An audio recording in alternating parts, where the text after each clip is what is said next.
여러분 안녕하세요. 오늘은 제4강 자본의 정의와 종류 죄 업로드 하겠습니다. 정의, 그다음에 종류는 5개, 본질, 그리고 장부가액과 시장가액의 비교까지 하겠습니다.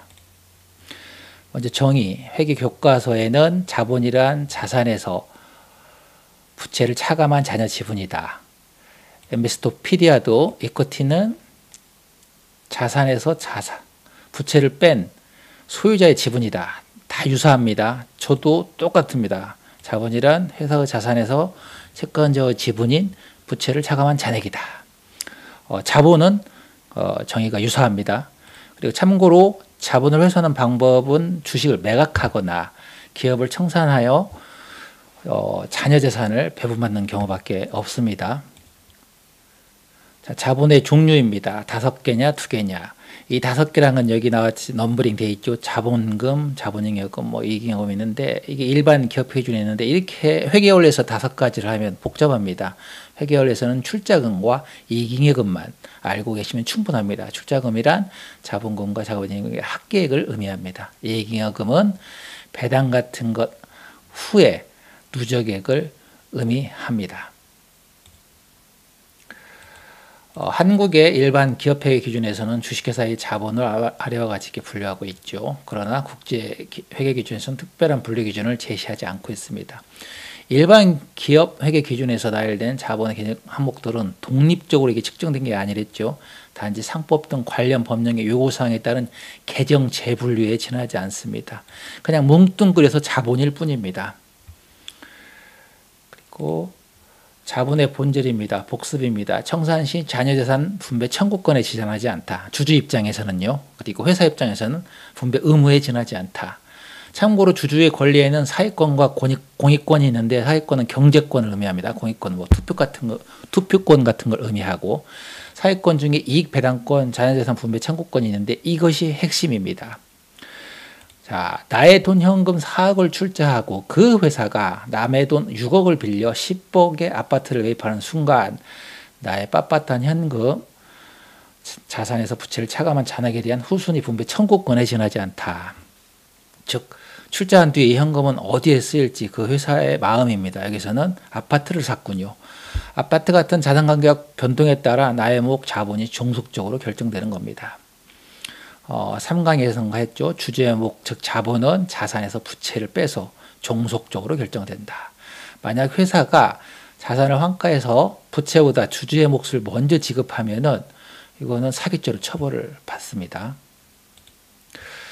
주주에 따른 회계 방정식입니다. 이게 좀 보강했거든요. 주주총의 과반을 확보할 수 있는 대주주나 과점주주들과 반대로 소액주주들 입장에서 재무상태 회계 방정식이 다릅니다. 먼저 대주주 입장에서 회계 방정식은 자산에서 부채를 뺀 그대로 자본이 중요합니다. 그래서 사실상 대주주가 권력을 장악하고 있고 반면에 소액주주들은 아무리 모여도 과반을 넘기기가 힘들죠. 이런 사람들은 보통 경영자가 권력을 장악하고 있어요. 그래서 자산이 중요합니다. 그래서 이 방정식이나 수학적으로는 동일하지만 자본을 자산에서 부채를 빼서 구하느냐 자산은 부채 플러스 자본이냐 해서 무엇을 중요시 여기냐는 확연히 다릅니다. 옛날에 구기아자동차 대주주가 없을 때 사례입니다. 여기서 되게 중요한 문제가 튀어오릅니다. 과연 인간이 자율적인가 의문을 던지는 인간 본성과도 연결되는 방정식입니다. 추가로 계속 예를 들겠습니다. 나의 돈 현금 4억을 출자하고 그 회사가 남의 돈 6억을 빌려 10억의 아파트를 매입했다. 그런데 아파트 시세가 7억이 되는 순간 자본은 갑자기 10억짜리가 7억이 됐대요. 그럼 엄청 손해보겠죠. 일단 자산에서 부채를 빼봅시다. 7억에서 6억을 빼면 1억이 되니까 무려 자본은 4억에서 3억으로 감소해서 주주는 울겠죠. 반면 아파트가 13억이 되는 순간 13억 빼기 6억은 7억입니다. 그래서 4억이 7억까지 무려 3억이 증가했습니다. 주주는 웃겠죠. 또 다른 예로서 만약 아파트가 경매되어 5억에 팔린다면 10억에 샀는데 5억에 팔린대요. 그럼 채권자는 6억이나 했는데 걔도 1억을 손해보고 주주는 무일푼이 됩니다. 5억 중에 5억 주고 주주는 줄 게 없습니다. 그리고 채권자한테 욕도 얻어먹겠죠. 원분 1억도 날렸으니까. 따라서 자본의 본질은 청산시 자녀재산 분배 청구권에 지나지 않다. 그래서 상장시켜서 수시로 매각할 수 있게 기회를 주는 겁니다. 이번에는 자본의 장부가액과 시장가액의 비교입니다. 재무상태표 기업은행 겁니다. 단위는 조예요. 이와 같이 다트에 공시되는 재무상태표들은 다 장부가액이라고 의미합니다. 현금도 장부가, 모든 게 장부가로 기록됩니다. 자산, 부채, 자본 다. 참고로 리마인드를 해보면 조달을 어떻게 해오냐. 보통 부채를 한 410억, 거의 부채로 조달을 해옵니다.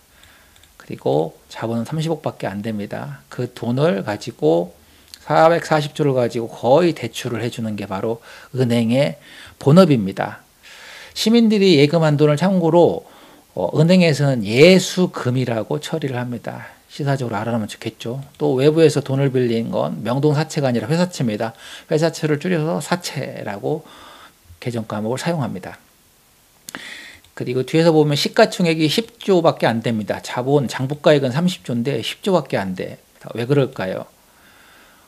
대출 채권의 회수 가능성보다는 자산의 부실화 가능성보다는 은행의 성장성이 낮은 것으로 추정되기 때문입니다. 그래서 거의 모든 시중은행이 장부가액은 30조인데 3분의 1밖에 거래가 안 됩니다. 카카오뱅크만 빼고요. 자, 기업은행 거 한 2월 7일자긴 한데 13,000원일 때 보면은 시가총액이 10조밖에 안 됩니다. 장부가액은 30조임에도 불구하고 최근엔 11조까지 올랐죠. 어찌됐든 3분의 1로 할인돼서 거래되더라. 자, 한마디로 요약을 하면 오늘은 자본이란 자산에서 부채를 차감한 잔액으로서 회사 입장에서는 청산시 자녀재산 분배 의무이자 주주 입장에서는 자녀재산 분배 청구권이다. 자, 오늘도 수고하셨습니다. 구독과 좋아요는 저에게 큰 힘이 됩니다.